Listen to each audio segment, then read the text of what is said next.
All right,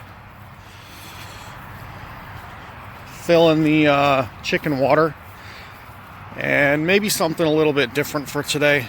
We'll see how much of it actually makes it into the video, but kind of just wanted to start showing a little bit more of the actual day-to-day of what we deal with and what we do. All right, so picked up some supplies from ye old hardware store last night after work. Put the tarp down because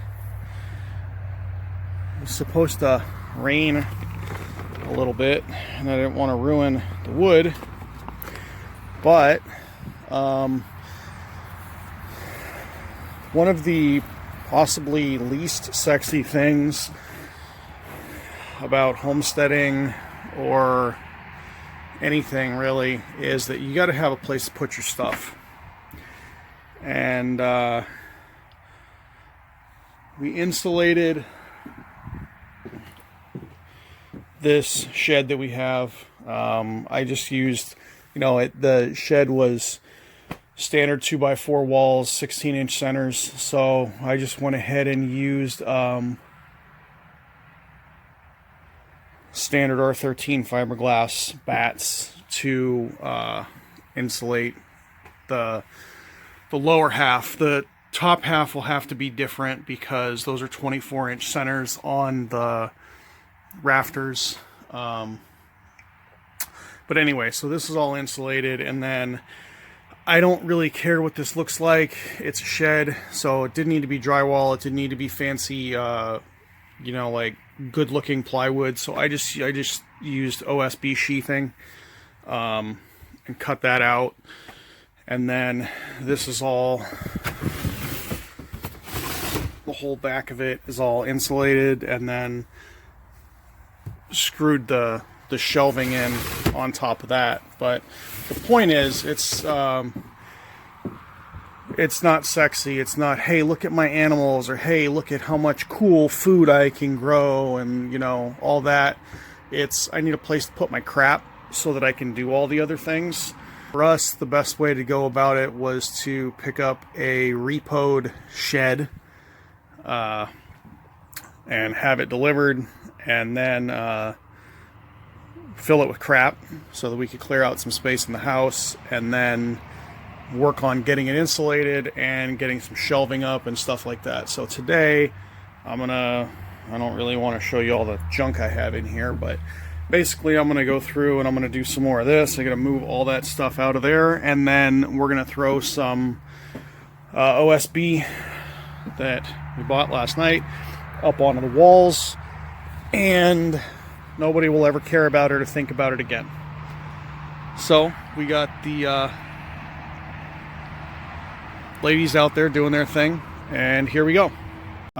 Something that I like to do that a lot of people probably don't think about is keeping track of where the studs are.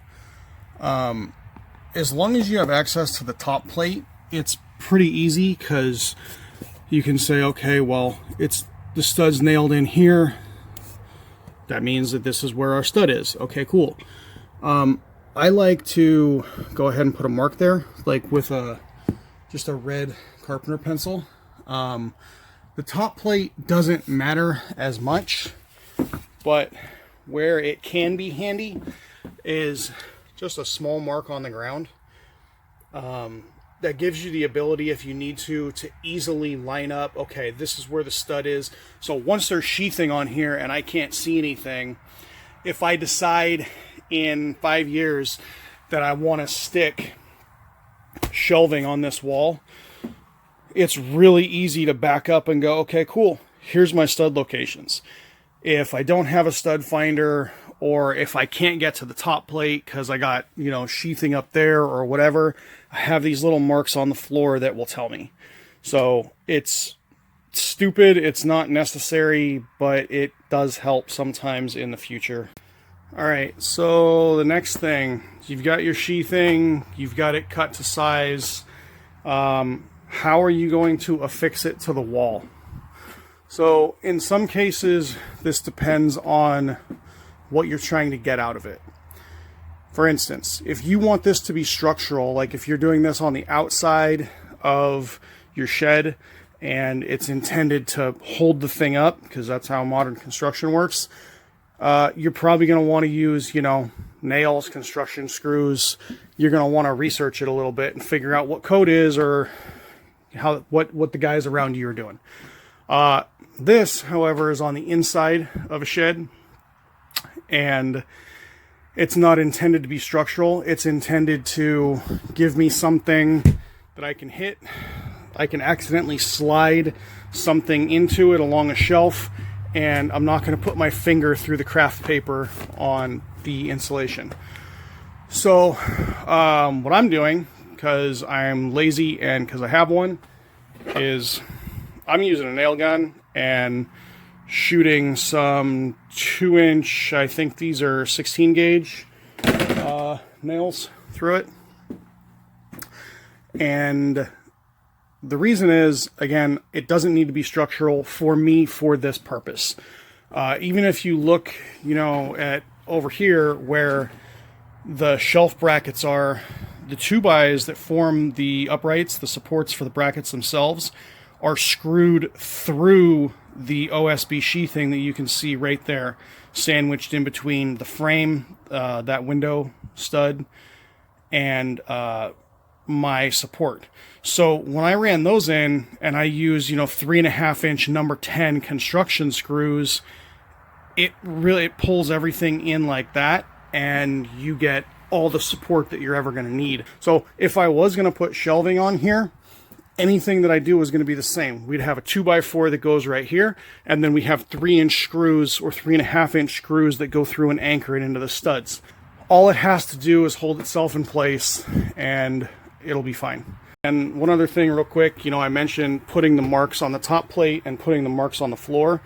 One thing that I like to do is, I don't know if you can see it, I just ran from the mark on the floor straight up, same thing there, so that when I come through with the nail gun, all I have to worry about is being on that line, and I can bang them in.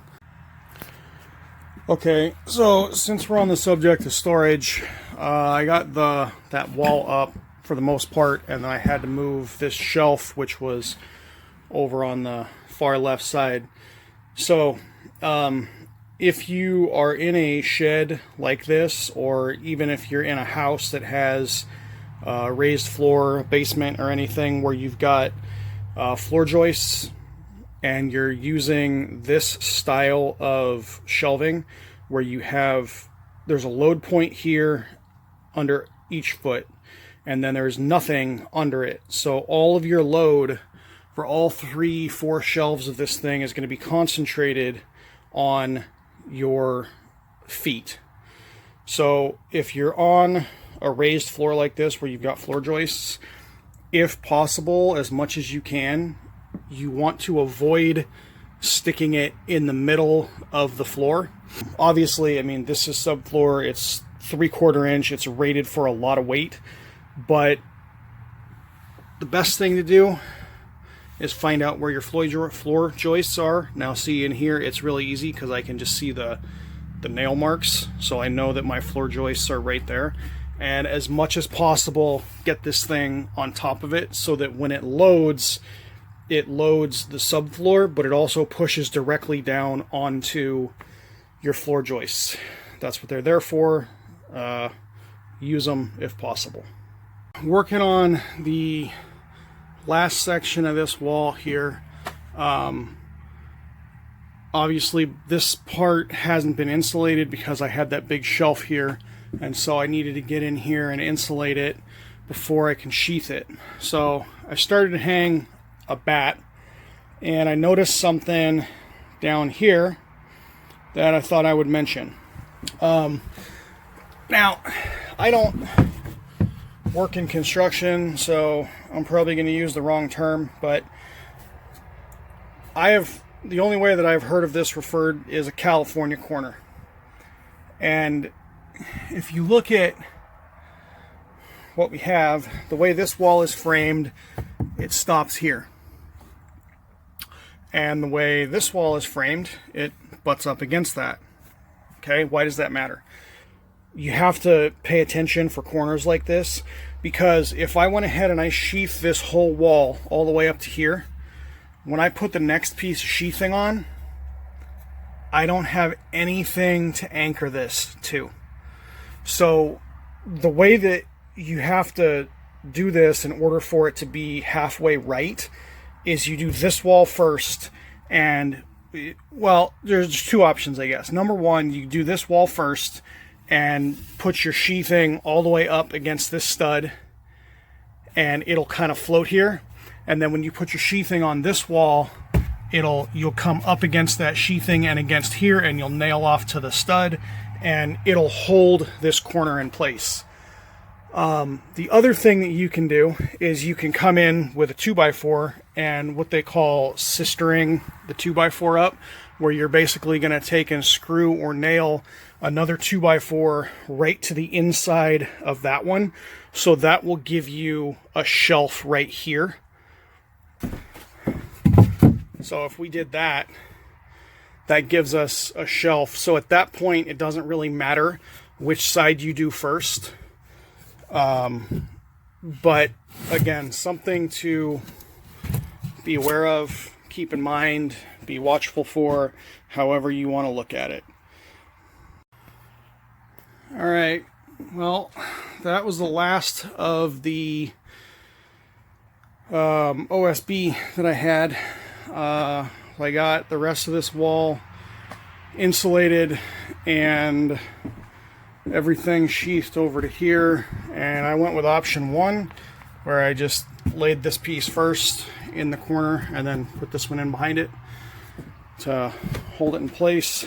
So that is good enough for now. Again, I know that this is one of the last things that anybody wants to talk about when they talk about homesteading or anything else. It's not sexy, but it's important.